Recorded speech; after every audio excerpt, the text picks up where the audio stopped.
Welcome to Pindar Poetry. We hope you learned something new. In this video, I will explain how to make chicken soup. First, select your chicken. A whole chicken or bone-in pieces like thighs and drumsticks are ideal for a flavorful broth. Next, gather your fresh vegetables such as carrots, celery, and onions.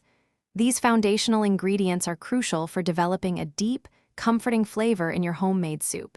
Ensure all your produce is fresh. Now, let's prepare our ingredients. Dice your carrots, celery, and onions into roughly 1-inch pieces to ensure even cooking. Rinse your chicken well under cold water, patting it dry with paper towels. This helps remove any impurities. Finally, have your herbs and spices ready, like a few bay leaves and about 1/4 of a teaspoon of whole black peppercorns for maximum flavor infusion. It's time to cook. Place your prepared chicken, vegetables, and seasonings into a large pot. Cover everything with about 8 to 10 cups of cold water. Bring it to a gentle simmer, then reduce the heat and cook for 1.5 to 2 hours. During this time, occasionally skim any foam that rises to the surface to keep your broth clear and delicious.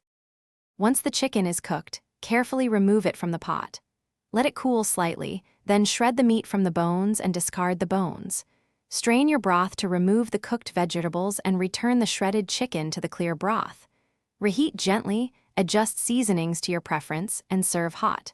For other great deals, including a fresh scent for your car, check the description below. Thanks for watching.